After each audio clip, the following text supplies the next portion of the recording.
All right, sorry for the wait, everybody. Hello. I'd like to introduce Natasha Carter.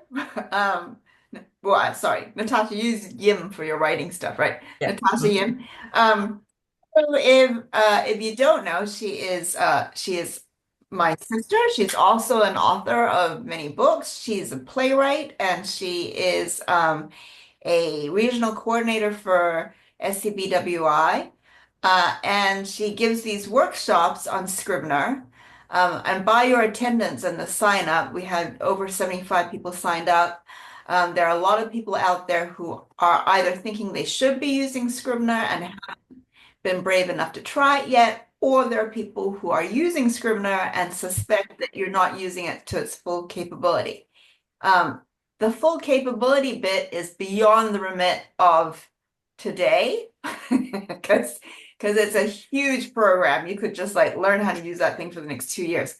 But what Tasha's going to do is show us kind of like the basics and some really um, not like the bottom basics, but some really useful tools that you can put into practice. She's got things in this workshop that I don't know how to use, so I'm excited to learn. And I think that we'll all be better off at the end of it. We do have a slight technical glitch. There's something that Zoom is not allowing us to do. So at that point, Tosh is just going to talk you through what those steps will look like. And then we're going to screen capture everything and send you, all of you, a follow-up document so that you can see step by step how to do that little bit that we're going to have to work around. So keep your questions to the end, please, because this program is so packed. If we get sidetracked by questions along the way, we'll never get everything finished. So keep your questions to the end. If you're afraid that you won't remember what you wanted to ask, just pop it into chat. Uh, my friend Lisa Manterfield is going to help monitor the chat to make sure that nobody gets lost, no questions get lost.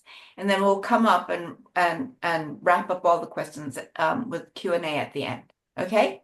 So I'm gonna hop off so that Tasha has the screen and she can share her big screen, and I'll see you up big at during Q&A. All right, all yours, Tash. Okay, thank you. Thanks, Sharon. Hello, everyone. Good afternoon. Thank you for having me here for this Scrivener workshop. Before we get started, I just wanted to kind of get a sense of who's in the room. So you guys can either put up a hands up emoji or raise your hands. How many of you have heard about Scrivener and are currently working in Scrivener? Okay, quite a few of you. How many of you have heard of Scrivener but are not currently working in Scrivener? Okay, some good representation there. And how many of you are like Scriv what? Any Scriv what people? Okay, so that's good. So most of you have heard of Scrivener, kind of know what it's all about. Um, it makes it a little bit easier if you sort of are aware of the Scrivener platform. I remember the very first time I was trying to teach this class, it was in person. I had, the gamut of people who were had downloaded Scrivener, they're all ready to go, to one woman who's like, how do you turn on the computer? How do you, it was, it was a little bit challenging, trying to reach both ends of the spectrum. So, I think it'll be a lot easier in this workshop. So what I'm going to do is I'm just going to start out with my PowerPoint just to show you a few things, and then we're going to go into Scrivener and do a live Scrivener demo. So let me pull up my PowerPoint here.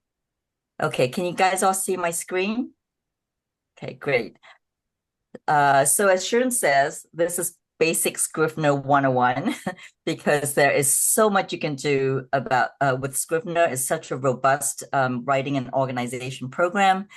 But I probably use about 10 to 20% at the most of what this program can do because I'm too lazy to learn everything. I just learn as I go along. If I need something, I'll find out about it.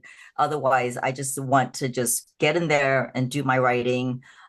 So I'm just going to share with you the simplest way to just kind of get started. So you can get in there and do your writing. So I'm not going to go into any, of the really advanced stuff and metadata and all that kind of stuff, although there is a certain use for them, but for today, otherwise we'll be here for 6 hours. So so when you first open up Scrivener, and it does help if you have Scrivener opened up on your desktop so that when we do the live Scrivener portion, you can sort of like have it visually there and kind of click along with me if hopefully I'm not going too fast, and just sort of get a sense of what it looks like, what it feels like as you're like clicking on stuff. But when you first open up Scrivener, you're going to get this interface. And what's really nice about the first part of it is that Scrivener or Literature and Latte, the people who came up with Scrivener, really, really, really want you to learn this program. So they've actually put in some tutorials here that actually accommodates different learning styles. So if you are a learn by doing kind of person, the interactive tutorial is really nice because when you open that up, it opens up like a Scrivener page. It's got some, on the left-hand sidebar, it's got some really easy to find like headings of where to go to learn about the binder, the editor, how to compile stuff.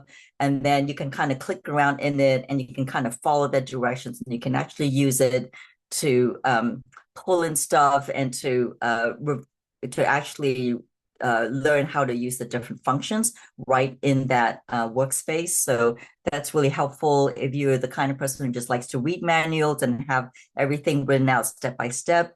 The user manual is really great. For me, I'm a visual person, so I love the tutorials. It would, take you to a list of all the tutorials, and they're short, usually between 5 and 10 minutes, and they break down everything. So you have a tutorial for compile, a tutorial for using the binder, a tutorial for using the corkboard.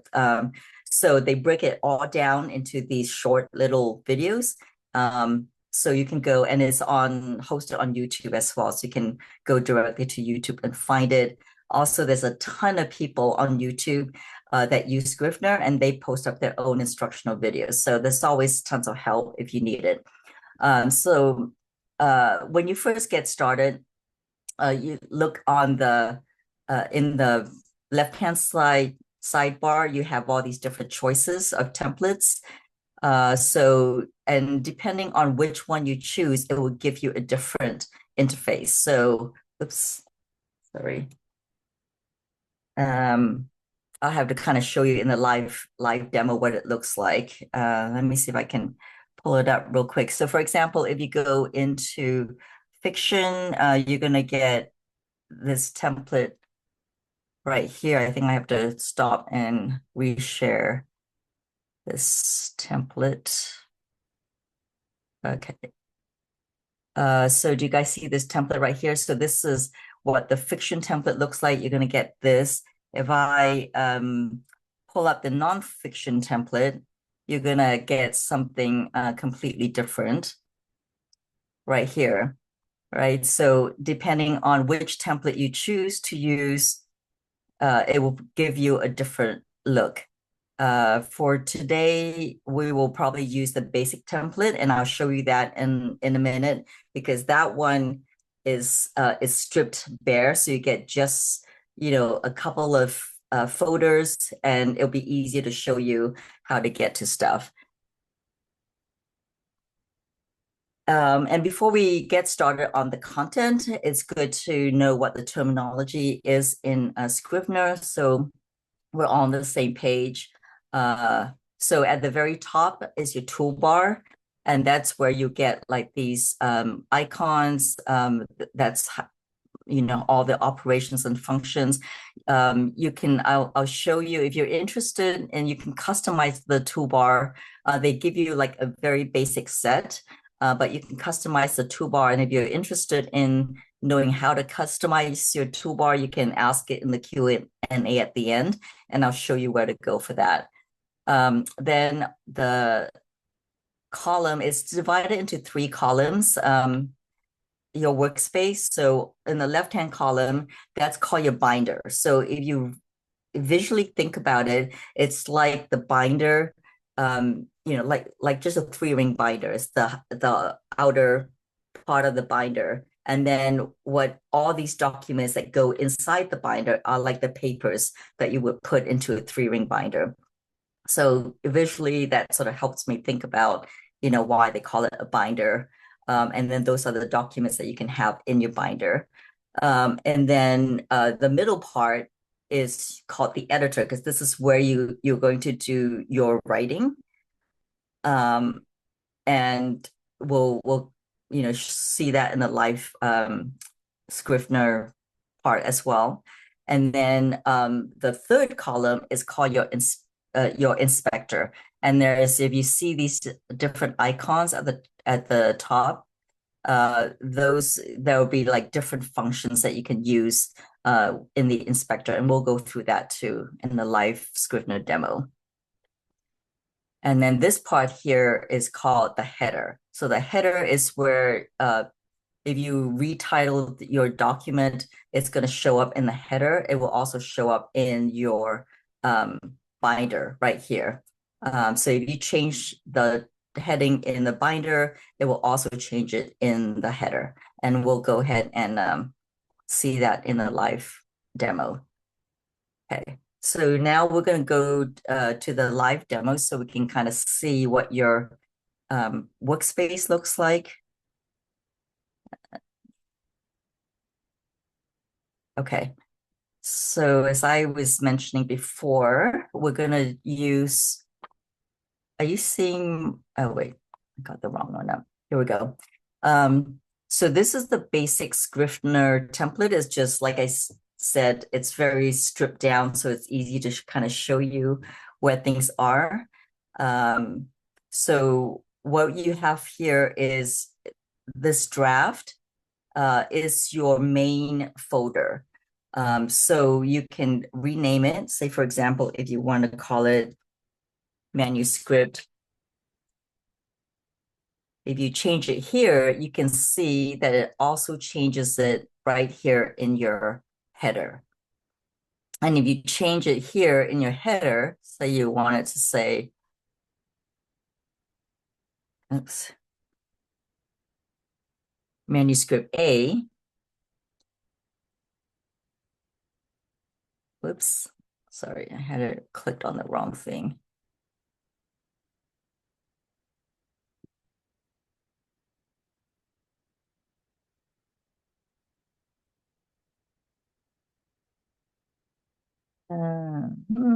Having problems with my Scrivener today for some reason, because it should change it.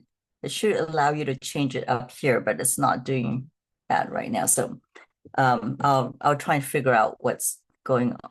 Oh, here. Okay, there we go. So if you want to call it manuscript B, yeah, it's still not letting me change the top one. Sorry about that, you guys. I don't know what's happening with Scrivener. We've had a couple of tech issues today, so I'll try and figure that out. But technically, you should be able to change it there, and then it should change it in the binder as well. But I think what it's showing you is showing you the untitled document. So you can change your, say you want to call this chapter 1. You can see it'll change it up here in the header. And then if you decide, oh, I'm going to call this chapter 2 instead, it will also change it here in the binder for you.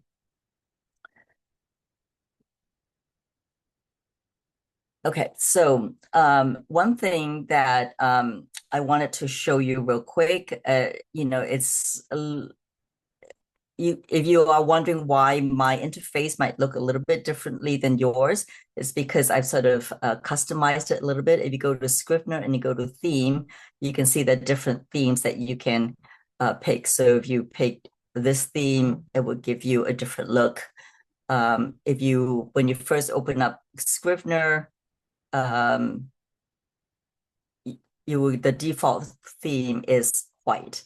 I like colors, so I pick the purple haze. But that's just a very quick overview of where you can go if you want to select your own themes. Okay, so to add a document, say for example you want this is your draft manuscript and you're working in chapters. You want to call it chapter 1, chapter 2. You can click this plus sign in here. If you highlight, say you highlight a folder and you click the plus sign, it will add a document into that folder for you. If you don't highlight the folder and you click the plus sign, it will give you a document sort of outside of the folder. That's useful if, for example, you want a page to jot down ideas and you don't want it to be part of your manuscript document. You can choose to put it outside of your folder. So if you're in the folder, the other thing you can do, if you just click the plus sign, it will give you a document. But if you click the downward arrow, you can also have the option of adding a folder. So say, for example, that's your manuscript, but then you want the folder to be chapters.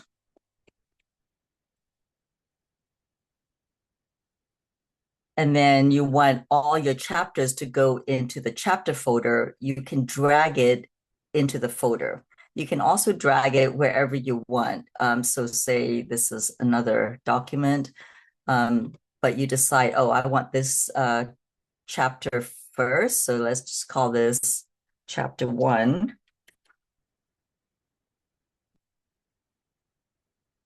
So if you want chapter 1 before chapter 2, it's so easy to kind of rearrange your documents. You just drag it anywhere you want. So that's how you sort of name your documents. And then you can just click into the binder and start writing right in here. So this is your main manuscript page that you're writing on. Okay, now that we've created documents, I know a lot of you may already have novels in progress, like on your hard drive, and you don't want to spend the time to come in here and retype everything. So how do you import a novel that you've already worked on, and how do you split it up into chapters?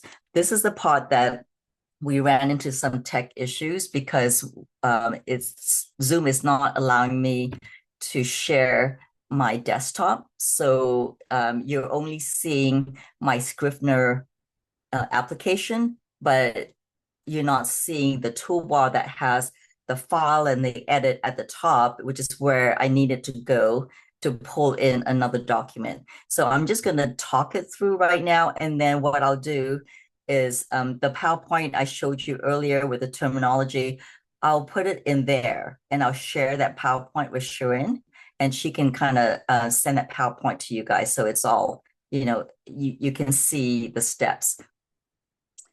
So if you want to pull in a novel that you in progress that you already have on your computer, you would go up to Scrivener at the top, the Scrivener toolbar, and you go to File. And if you go down to Import, you will see that you have several options. So you can import files. So you can, just import another document from your computer. If you have another Scrivener project that you want to import into this project, you can go to Scrivener project. But what's really useful is if you have a novel that's in chapters or in scenes, and you don't want to have to copy and paste things over, you can go to import and go down to import and split.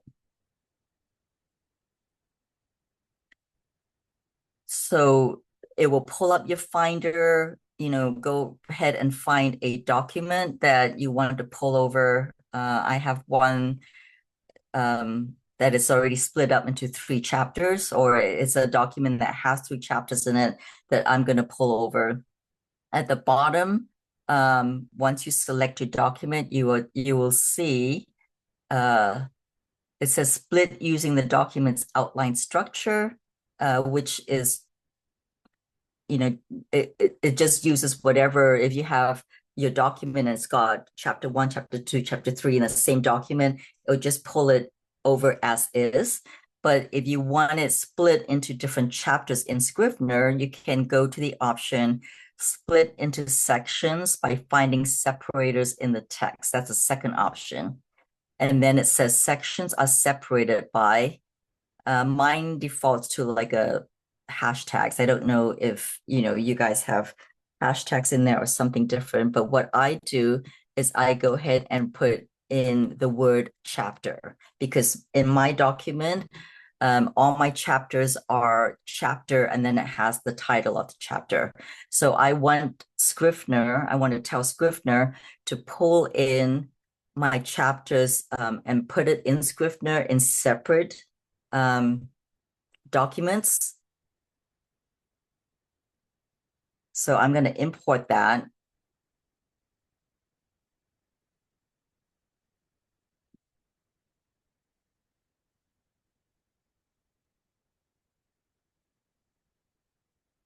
Hold on one second. Something went.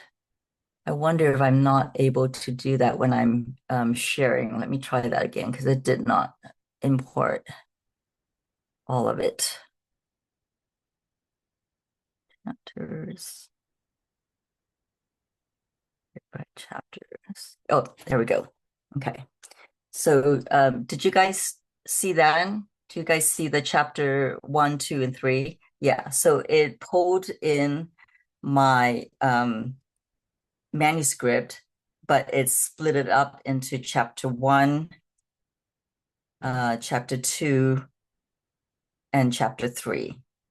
So that's one way you can do it, so that you don't have to sort of, pull your manuscript in and then try and split it up into different chapters. Okay.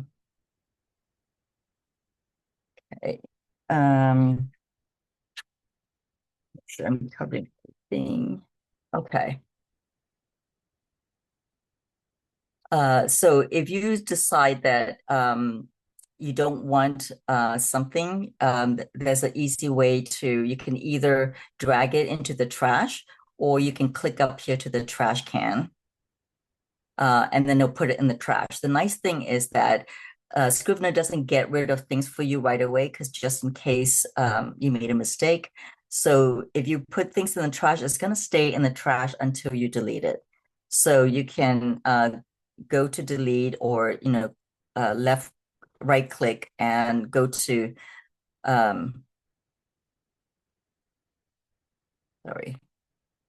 right click on trash, and you can empty trash. But if you decide that, oh, I made a mistake, I want to put this back, I didn't mean to delete this, you can just drag it out of the trash and put it wherever you want it to go.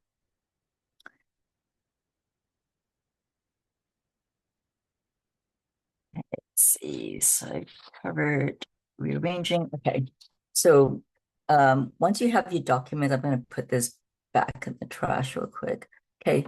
So another thing that Scrivener does is really good is like Scrivener saves your documents like every 2 seconds, I think. So if especially once you stop typing, it'll immediately save it for you, which is really good, because then you don't have to worry about losing things. But there are several places where you can go if you did think you lost a file and you want to retrieve it. So Scrivener automatically saves the stuff to a backup folder. And you can go to Scrivener and go into settings. And again, unfortunately, I can't share my desktop, so you can't see this part, but I'll make sure I'll include this in the PowerPoint so you get to see the steps. But if you go into settings, go over to backup, which is in the far right. And then at the very bottom, you will see backup locations, and it will show you where your backup location is. There's also a choose option right next to that. So you can put it somewhere else, or you can designate another location as your backup location. And then at the bottom, there's a button called Open Backup Folder. And that's where you can go to open up your backup folders. So say you forgot where your backup folder was located. You can ask Scrivener to open that up for you, and then you can pull up your different, let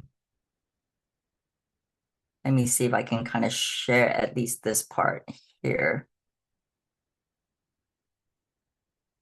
Backups. Okay. So it'll pull up your backup location, and you can see all the different versions that you have. If you click on, and most of the time, Scrivener will put it in a zip file. So you have to double click to open up the zip file for it to open up that the document. But it will tell you when it was created, when it was modified. So different versions will have different dates. So or you can kind of rename it to something that makes it easier for you to identify what version that is. So, version 1 revised, whatever date, whatever that makes it easier for you to find.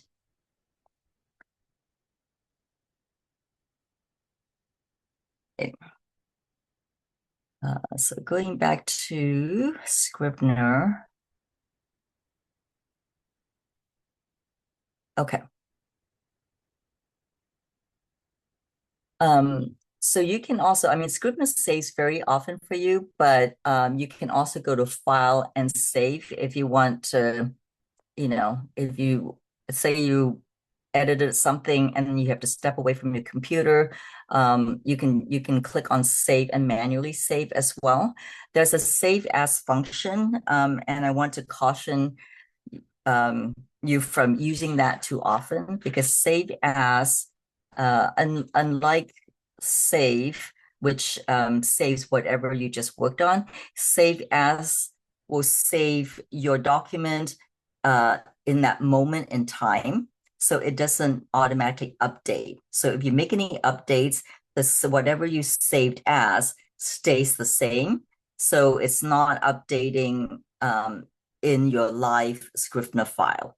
And if you have too many saved as's, then you might accidentally work on a version that is a save as version and not the live Scrivener version. And so that can sometimes people panic and say, oh my God, I can't find all my changes. It's because they were working on the wrong file. So unless you really have to, and I don't know a reason why you want to necessarily save as, I would just go ahead and let Scrivener save it for you into the backup folder. Um,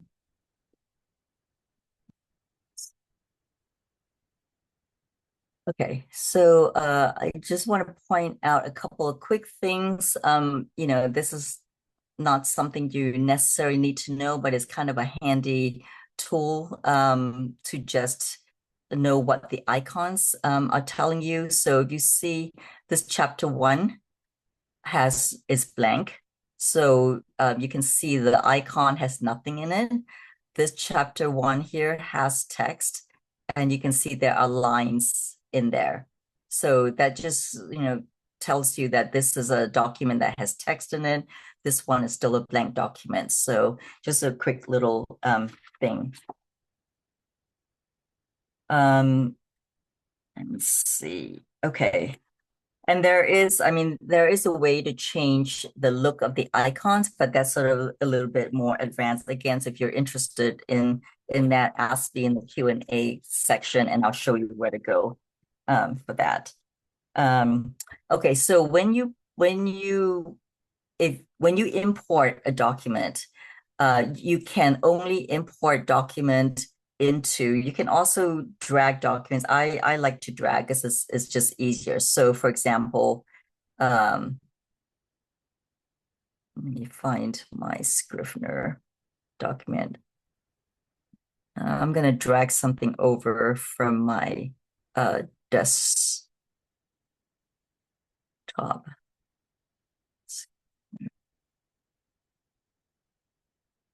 Okay, so I'm going to drag this document into chapters.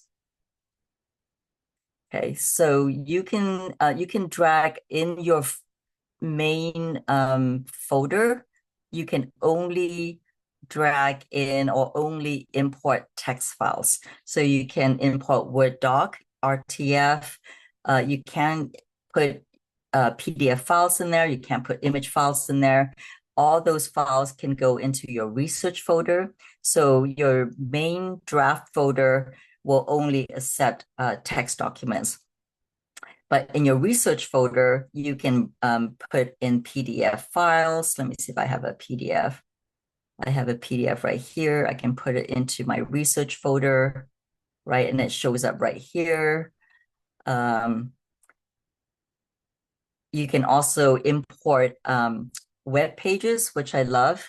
And this is the reason, this is sort of annoying that I can't show you my desktop screen because then you don't get to see how I pull this in. But again, I will sort of highlight those steps on the PowerPoint that I'm going to give Shirin.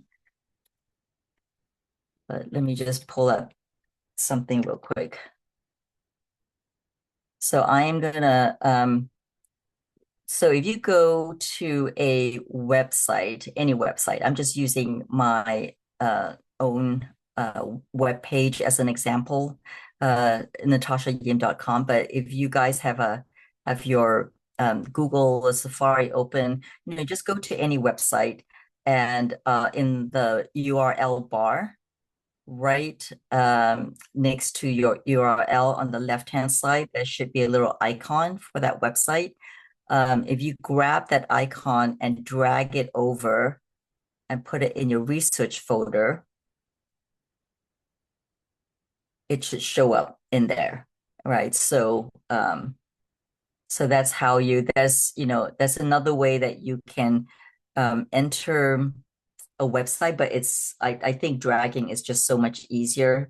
The other way you have to kind of grab the URL, then you have to kind of paste it into the box. So I always prefer to kind of drag the website over. Okay.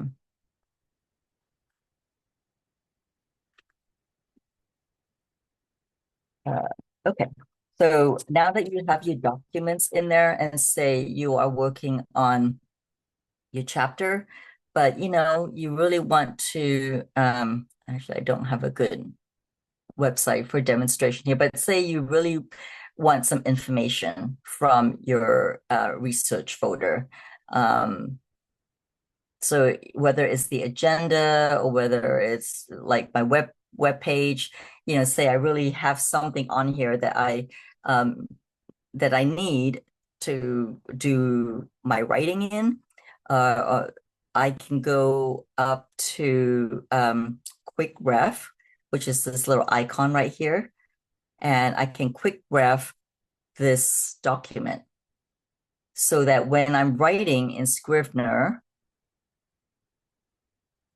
right, I can just have it in the corner and I don't have to keep flipping back and forth between my research notes and the document that I'm writing on. So I really like the quick ref function because you can really just have it at the tip of your fingertips just to kind of get the information that you need as you're writing.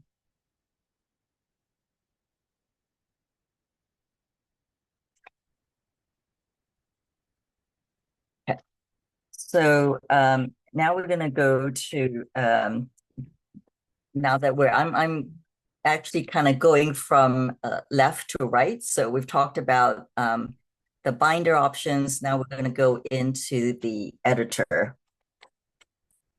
and writing in the editor. So a couple of cool functions here is one you can kind of, let me see if I can pull this up. You have a zoom function right here at the bottom left with an arrow. So if you're like me and I need my fonts really nice and big, you can make them bigger, right? So you can kind of, so that's a nice zoom function to have there. You can also see in the middle that you have a word count. Um, so, in this chapter, the word count only tells you if you have highlighted just one document, the word count will tell you what you have in that document. But if you highlight the folder, it tells you your word count, shows you everything that you have in that folder, right? Uh, so it's just a nice, easy way to sort of keep track of your word count.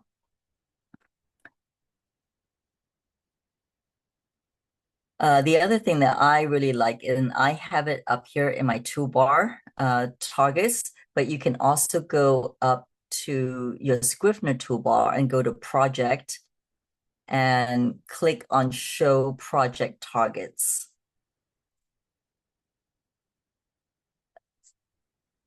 So I am, no, okay, I'm going to do it from here so you can see it. Okay.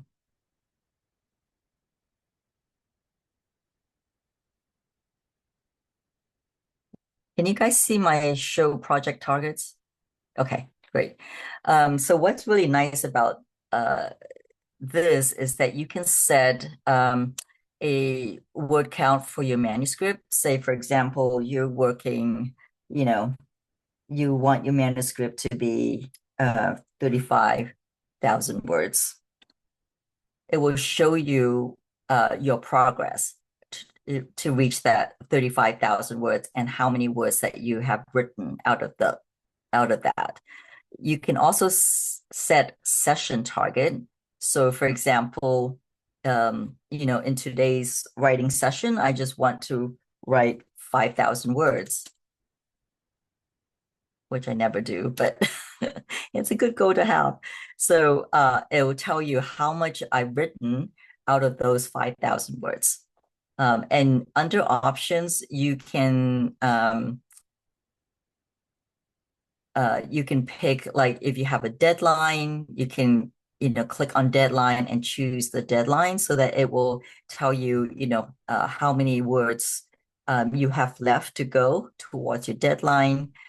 You can show uh, and you can check only count documents that are included when you compile your documents, or uh, you can count just what you have, in your compile group. We'll talk about compilation a little bit later. And in your session target, you can also have choices of when you want to reset your session count. I usually reset it on project close. So every time I close my project, it will reset it to the session count to 0. But you can make different choices there. Allow negatives. So if you want your word count to include what you've deleted, say you want to know, okay, I wrote X number of words today, even though I've deleted some words or some paragraphs, you can click on allow negatives. If you uncheck allow negatives, it will just give you the word count that you've saved. So, it won't count all your deletions.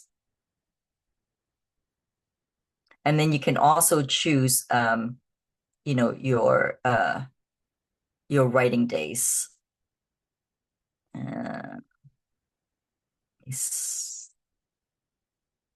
Okay. So yeah, you can choose, if you're writing Sunday, Monday, Tuesday, but you want to take Wednesday and Thursday off.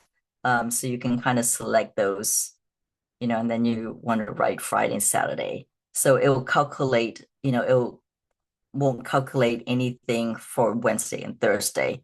It'll just kind of calculate these days and how many words you've written. So there's a lot of different options here. Play around with it. I think the most useful for me is just being able to set my manuscript target and my session target. So this is great if you participate in NaNoWriMo, because then you can kind of set what your session target is going to be, and then you know if you hit your target.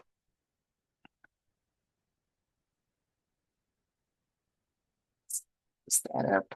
Let's see. Okay. So so that's basically all you really need to know to get started writing. And of course, you have your regular formatting toolbar up here, right? So this is pretty standard for most word processing programs. So I'm not going to go into it because I think it's pretty familiar to most people. Um, but what I am going to go into now is this section right here, which is your organizing section. So if you click on this manuscript icon, you will see the manuscript, how it's laid out, as if you're writing a manuscript. It'll be manuscript formatting, the standard manuscript formatting. But if you click on this grid right here, you go into corkboard mode. So that is where you can kind of have index cards, and you can kind of write notes on your index cards, and you can sort of write ideas and move it around. So again, so the corkboard only shows if you are clicked on your folder.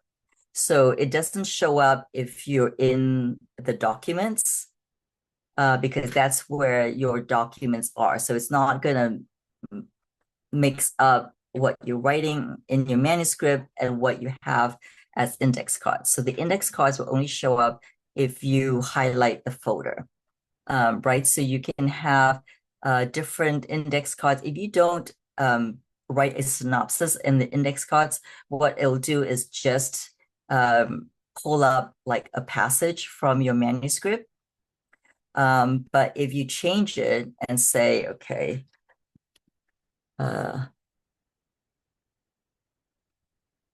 so I give it a little synopsis here. Village scene, pirates attack. Okay, so you can see in the index card that does not have the synopsis, it is grayed out. The text is gray. That just tells you that it's using the text that is in your manuscript. It's not a synopsis that you have written. But once you write a synopsis in there, the text goes to a black color. And that just tells you that, this index card has a written synopsis in there. And you can also see in the inspector. If you don't see your inspector, click on this blue icon at the top, and this inspector should come up. So when you change, so the top part of the first icon here will give you your synopsis and your notes. So when you change your synopsis in the index card, it will also put it under synopsis right here. So if I click on the second index card, there's no synopsis because I haven't written anything in there yet. But if I put in something, say, Jin and Bo get captured, then you'll see that it's put in a synopsis for me in the inspector. Okay, so the other thing I want to show you is these icons at the very, so if you click on the plus sign, you can add index cards, the blank ones. or you can also click on the plus sign. So if you're in the corkboard and you click on the plus sign, it will add an index card for you. And you can very easily, just like in the binder, move things around. So you want this over here. Uh, where the line is where you're placing it. So you can stick that there. Again, easy to delete. So if you highlight it, go up to trash, it'll delete that index card for you. Um, so it's really simple to just kind of move things around. So let me see, add. Yeah, you can also add a folder into your corkboard. So you click on the arrow, uh, you can add a folder and you can kind of, give it a little synopsis as well. So in the bottom right of your corkboard, there's several different functions.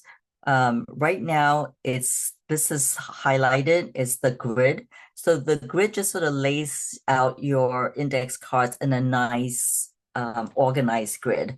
But say you're brainstorming, you don't want anything in a grid yet, you can go to this other icon, which, sort of you can kind of move things around and not, it doesn't have any particular order. Some people like this kind of free form format or look. And, if you're brainstorming and you're using this for brainstorming, it's just helpful to just kind of move things around like that. If you click on the grid icon again, it puts everything back into a grid. And if you try to move things around, it would just always put it back into a grid format. This little icon over here, I don't use it very much, and I'm not going to go into it, but you can kind of put these on a timeline, right? So say, for example, this pink represents, 1905 or whatever it is, and this grid is like 20 years later, since if you're doing like some multi-generational novel or something and you want to put these on different timelines. So that's what that's for. But like I said, I don't use that very much, so I'm not gonna go into that as much. This is the other that's, let me put it back in the grid mode.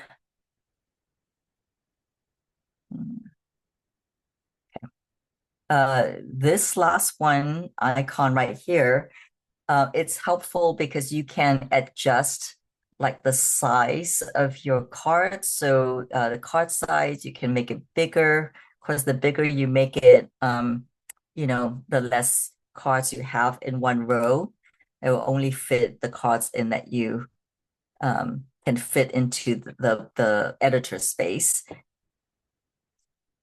You can also adjust the spacing between the cards. So you don't want that much space in between, so you can get more cards in. You can do that.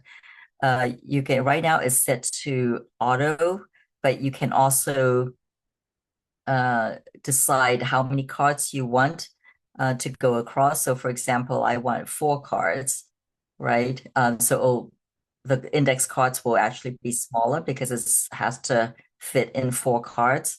I write picture books, so a lot of times I will use just 2 cards because it's represents like a page spread for me, the first page and second page.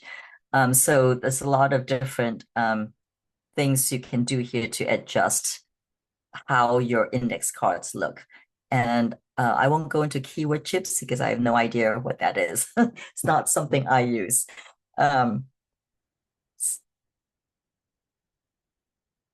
Okay, so that is your index cards, and that's how you organize. I like using the index cards because it's really visual. So it's a great way to kind of organize my chapters and my thoughts and plot out your chapters. You can also do it in outline mode, which is this the far right icon in this group mode section.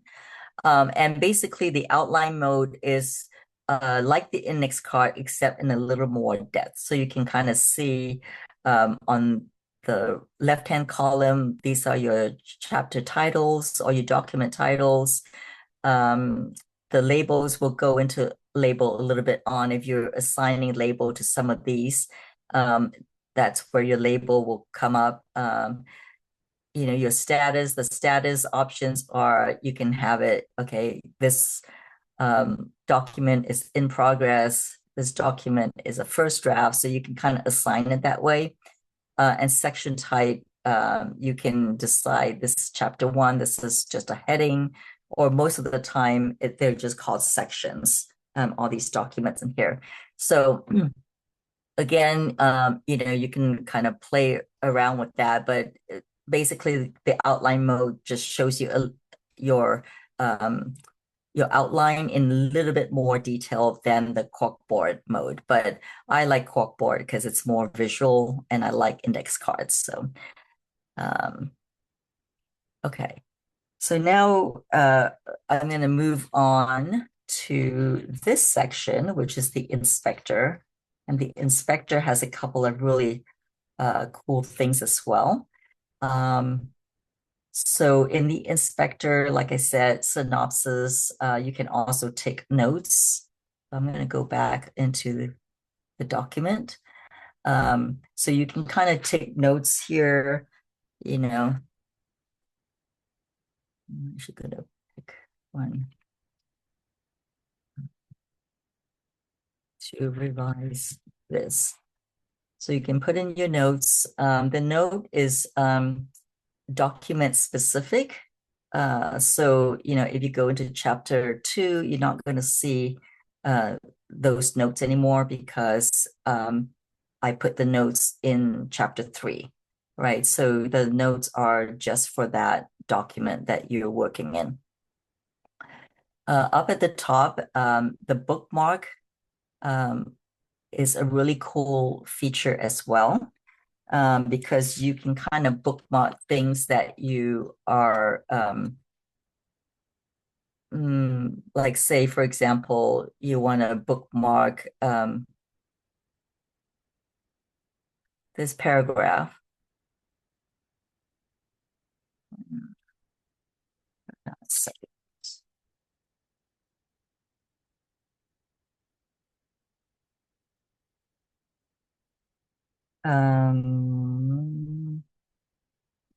Okay, so I'm trying to see where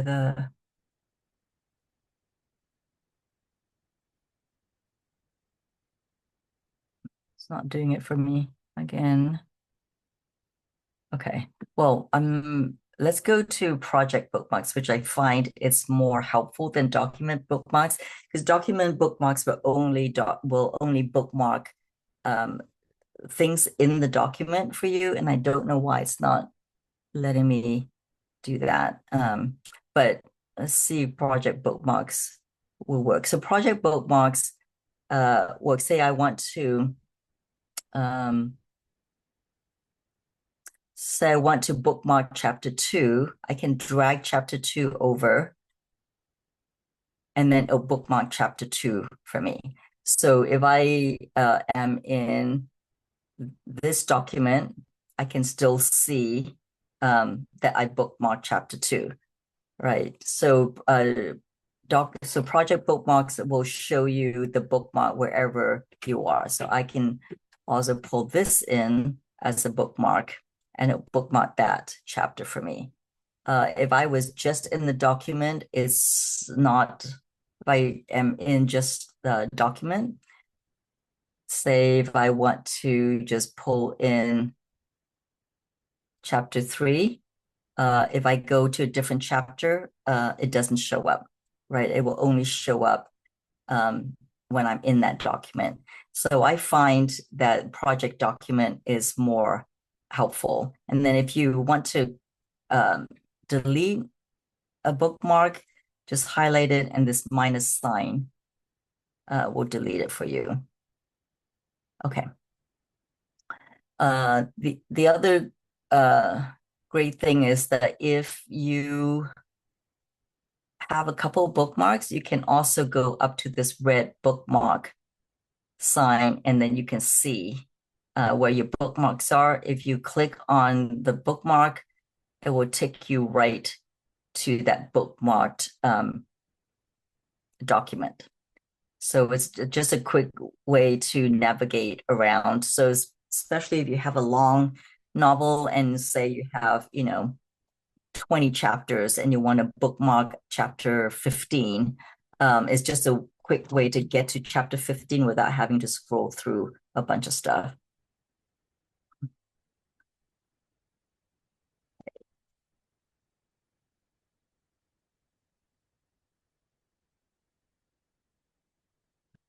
I'm not going to go into metadata. This is a little bit more complicated. But the snapshots is this camera icon.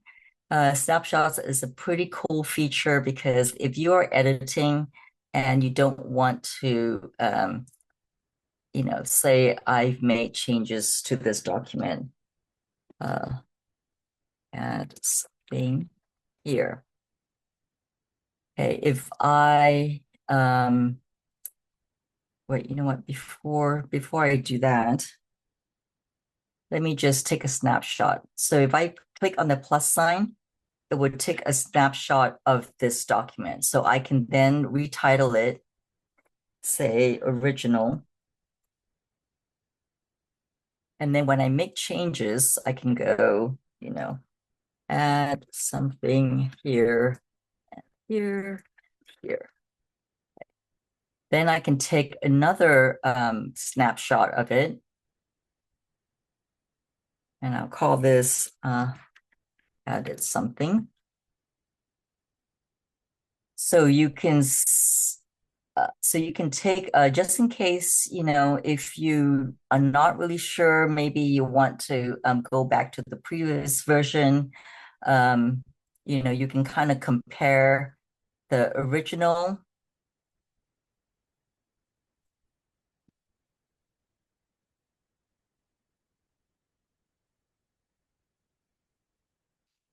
Okay, so let's see if it did that for me.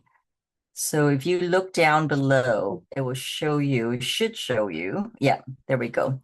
So it will show you what the original part is. And in blue, it'll show you where, whoops, sorry. It'll show you where you've added something, right? So, and then if you decide, oh, you know what, I don't really like that. I want to go back to my other version. You can go to rollback. I think, yeah, go to rollback, and it'll say, take snapshot before rolling back. So it'll give you an option if you're really clear that, okay, I don't like what I just did. I really want to go back and I don't need to take another snapshot. You can go to no. If you are not really sure, maybe I might want to go back to that. I'll have to kind of wait and see how my writing goes. You can take another snapshot of it before you roll it back. So now you have another snapshot of more changes that you've made. But if you wanted to, so this one is, let me see. Yeah, so this is the rollback section because it's deleted the part that you've added. So let's just call this rollback. So now you've gone back to the original version. So snapshots are just a kind of neat way of preserving your changes so that if you decide at some point you don't want the changes that you just made, you can roll it back to a previous version and you won't lose anything. And you can also compare the two versions that you did. One of the things I forgot to show you real quick is split screen. which is a really handy tool. So you see this icon up here. It looks like a document icon, and right now it's got a line, vertical line down the middle.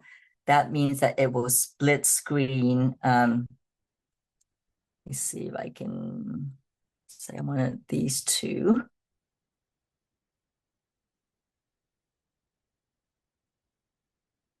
So now it will give me a split screen so I can kind of look at it's only giving me chapter 2. How about,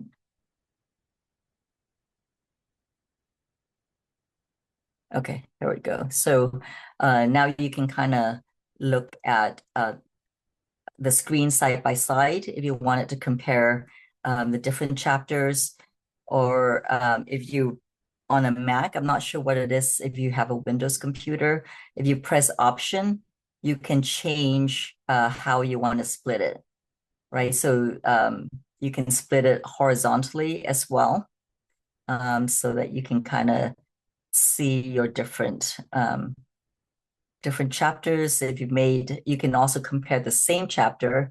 So this is chapter 2. So you've made changes in chapter 2, for example, and you want to see, compare your changes. You can kind of do it in split screen. The bar that is highlighted means that this is the active screen that you're on. So you can change which screen is active by just clicking on the header bar. So that's snapshots and split screen. How much time do we have, Sharon? Okay, we got 30 minutes. Okay, no, we got less than 30 minutes. We got about 20 minutes. So the other really super helpful thing is this comment section. So if you want to get out of split screen, just click the icon again, and it'll take you out of split screen. So the comment section is super helpful in that, for example, if I highlight something and I click on this comment box right here next to comments and footnotes, I click on that, and I don't know why it's giving it to me in black, because that doesn't work.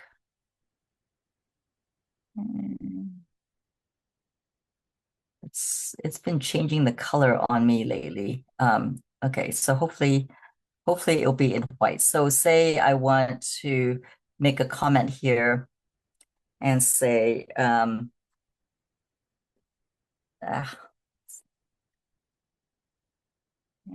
it's not letting me change the color for some odd reason. Okay, so say I want to, and it's time stamped. So that's helpful. I usually keep the timestamp because it just tells me when I made the changes or when I made the comment. So say I type something like this needs to be revised. So sorry about the font color. I don't know why it's giving me giving this to me in a black color. But so say I made a comment, this needs to be revised. What it does is that, let's make another comment down here.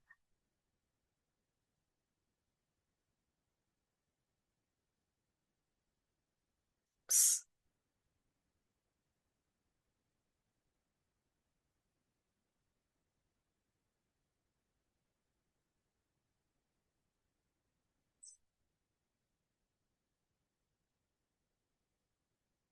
So let's revise this too. So what is really neat about this is that you can, if you click on the comment, it takes you,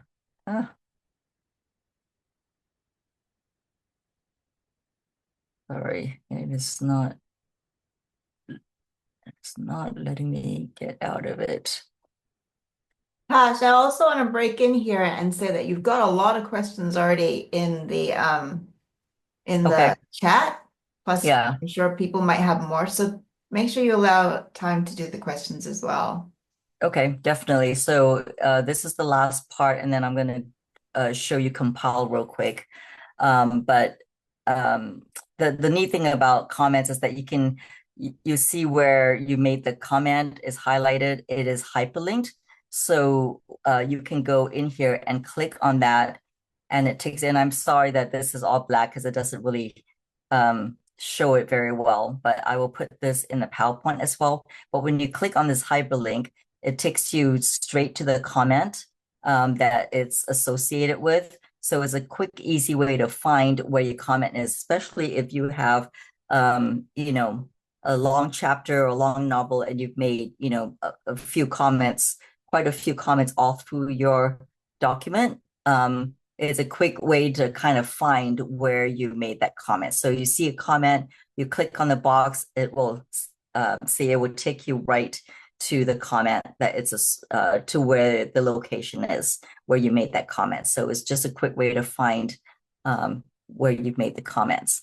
Okay, so the last thing I want to show you before we get to questions is compile.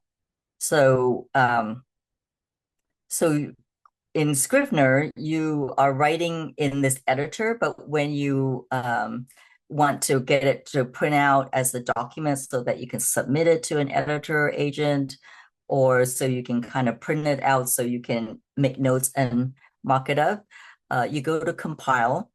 You can also find it under, I believe, file and at the bottom, compile. But I'll show it to you in Scrivener here since you can't see my Scrivener toolbar.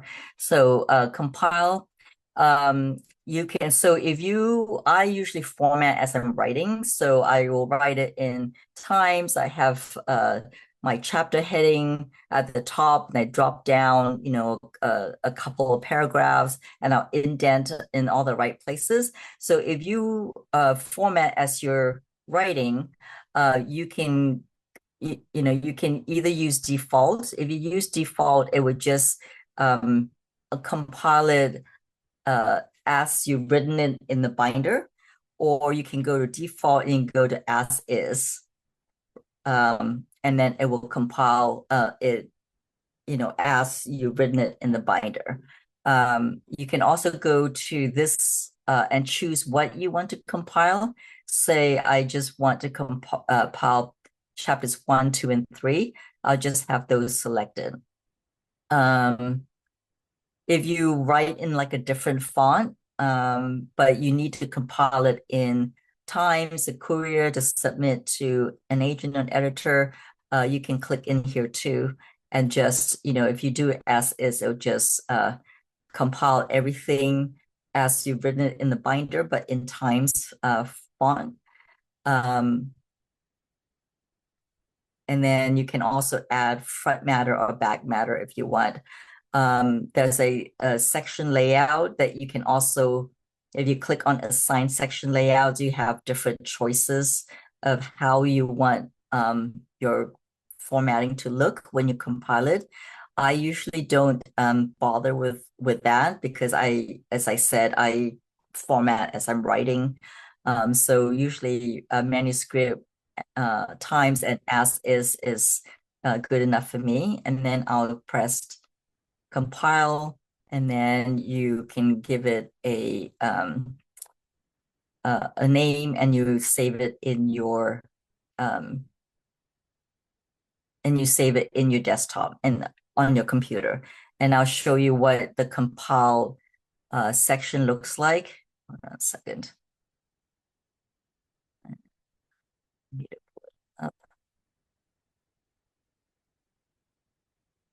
Okay, so compile document.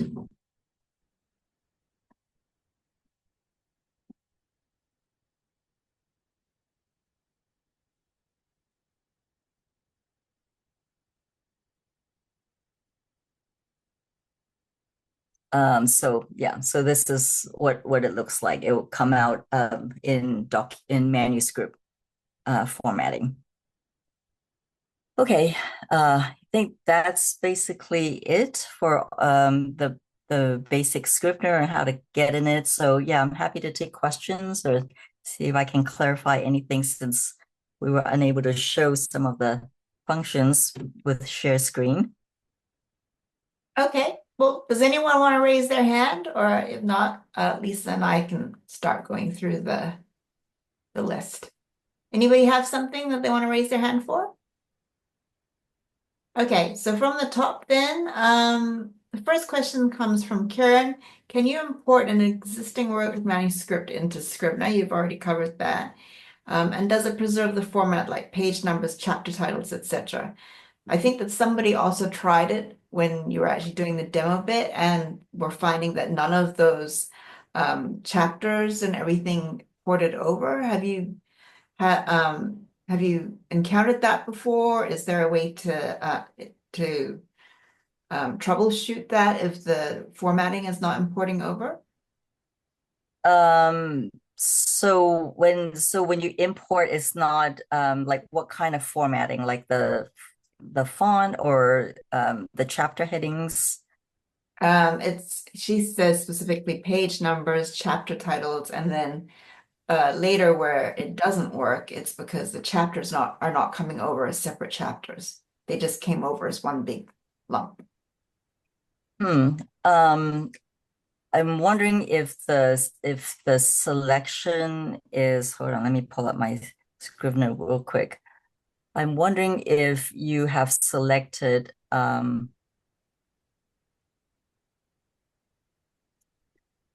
let's see, import file, import and split. Um,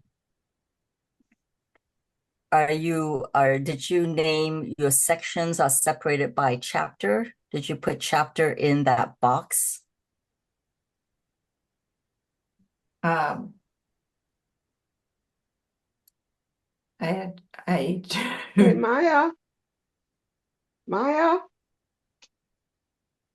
Okay, because here's what it looks like on when I imported it as chapters.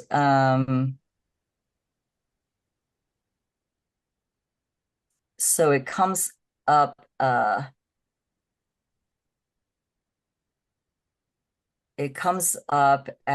the chapter title did come in.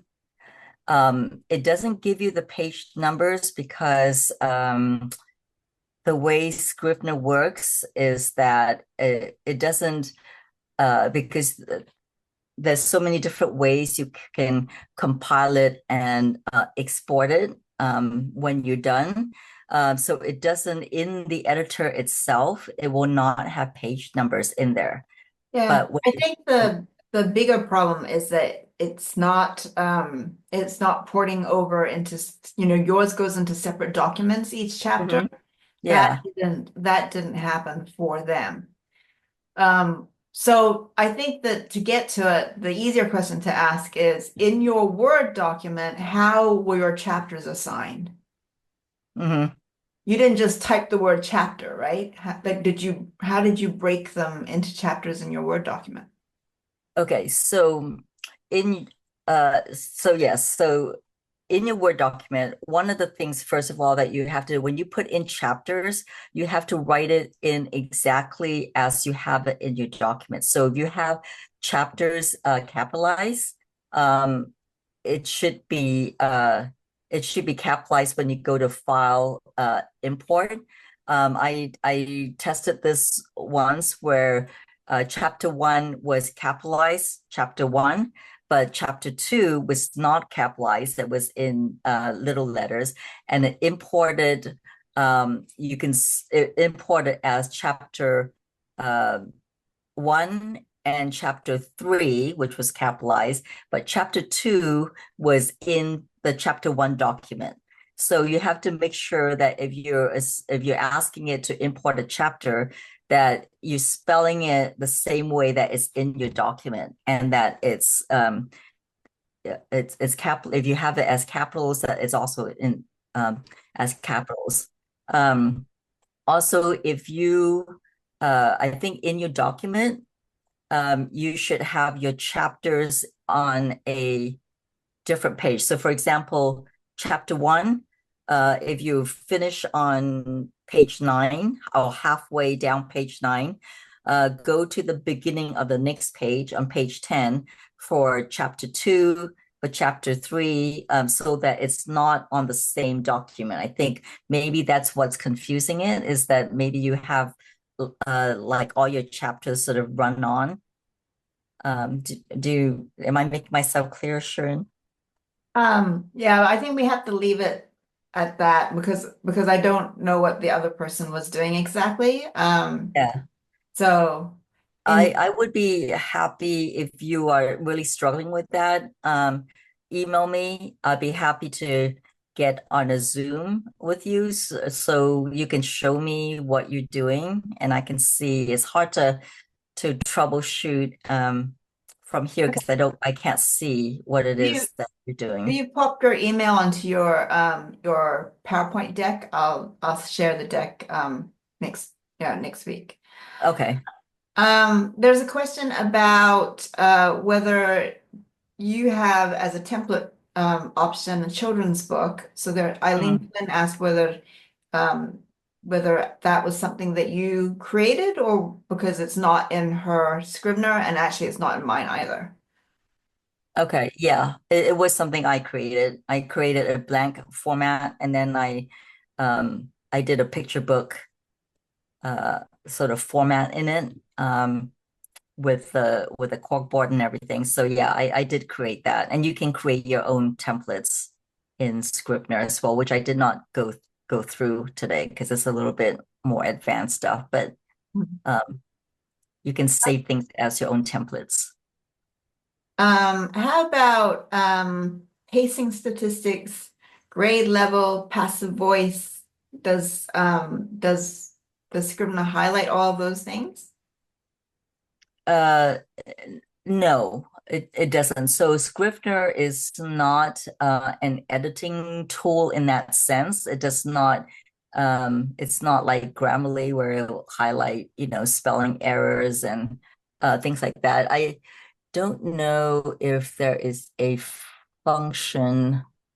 Uh, I have to so there is, if you go to edit, and go down to writing tools, you will see, show writing tools, you see proofread. So you can get it to proofread and stuff for you. But I have personally not used that function, so not quite sure how that one works. But you can kind of play around with that. Okay. There's also the question about whether there's a way to color code your index cards. Yes, that is. Let me go to corkboard. Okay. So see, I have these sort of kind of color coded.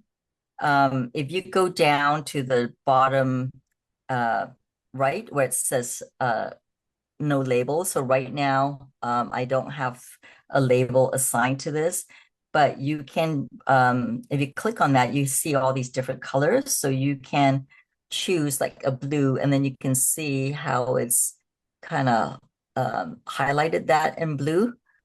You can also change it. So if you go down to the bottom and you go to edit, um, I don't know, are you guys seeing my Yep. label list?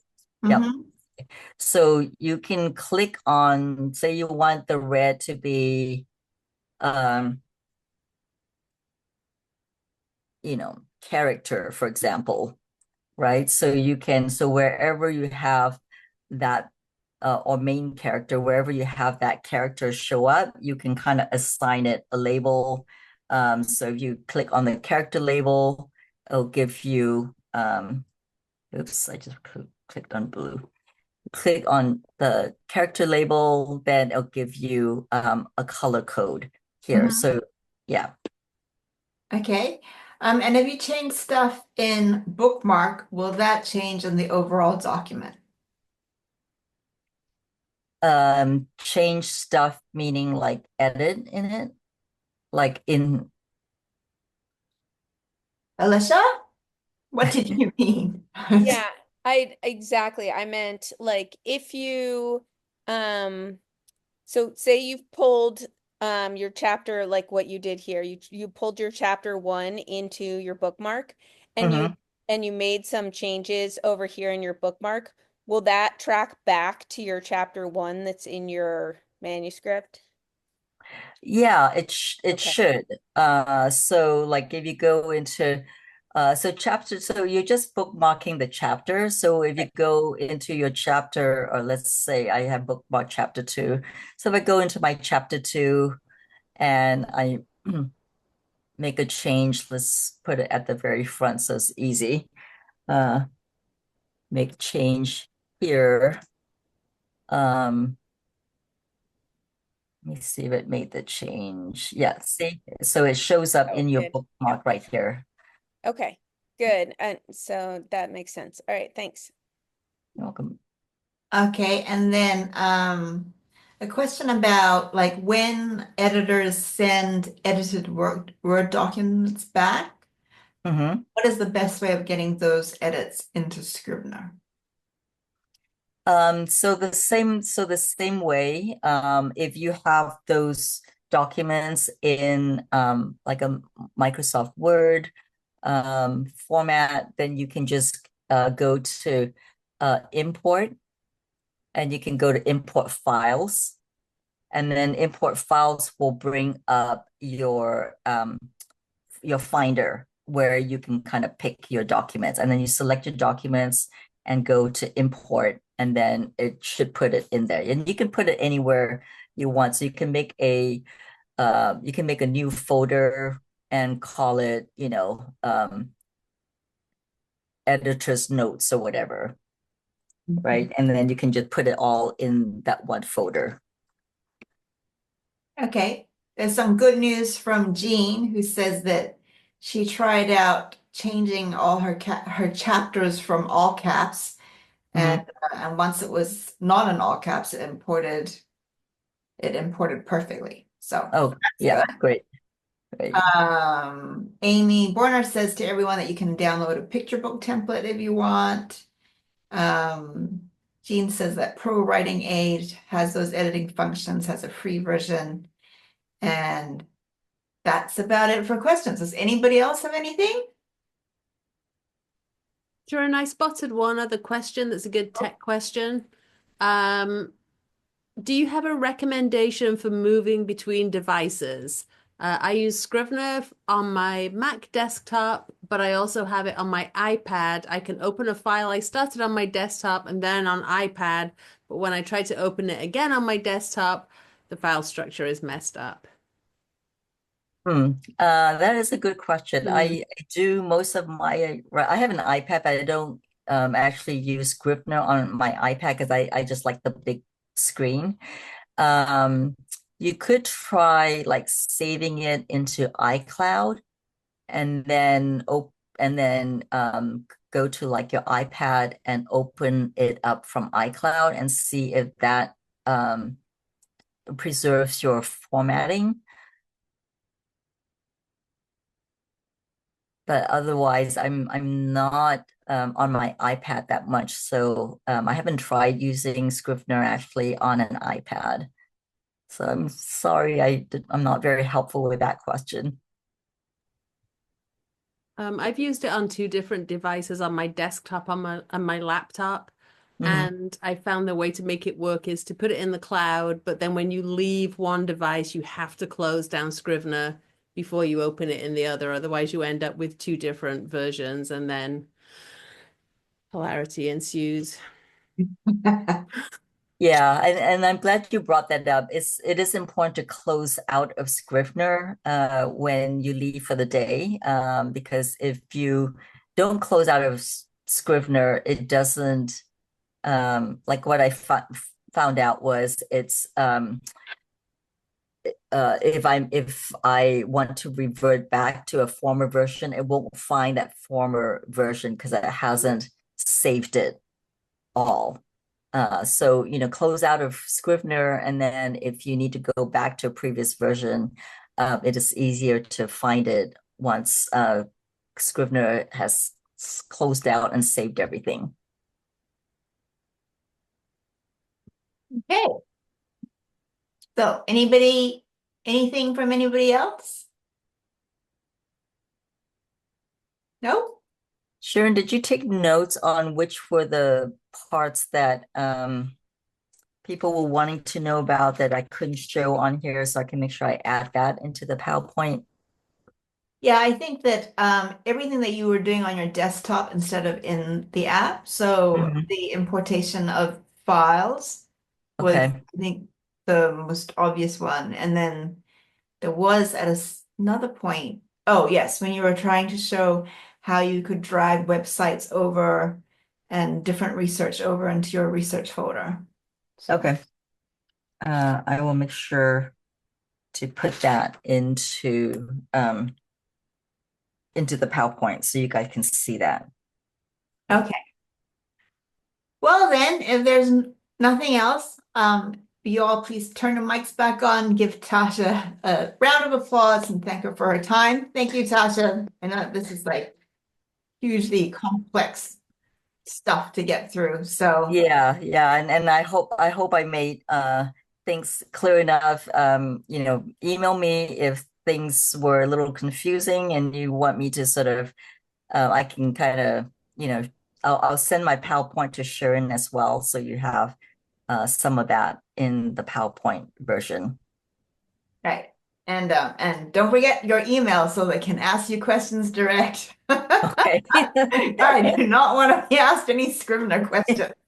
Yeah, I'm happy to do like a, follow-up Zoom session if people wants to like show me what they are struggling with, and because I can't troubleshoot without seeing what it is that you're having an issue with on the technology side. So if you're really struggling with something, let me know and we can kind of do a quick Zoom so you can show me. Well, thanks, Dot. That's really generous of you. Yeah. Thank you. All right, so good night, everyone. I hope that it was helpful. I hope that you now know how to drive this Ferrari a little bit better. I said to someone today, it's like, oh, we all have these Ferraris and we drive them like skateboards. So, Thank you, thanks for, Natasha. It was a great introduction. Really appreciate it. Thank you. I hope it wasn't too confusing, but yeah, shoot me an email if you get totally lost and I'll try to direct you. Will do. okay. Thanks, Thank everyone. you. Thanks for Thanks, ladies. Really good night, appreciate and it. Bye, hopefully see you guys. next month. Thanks, Natasha. Bye. Bye. Bye.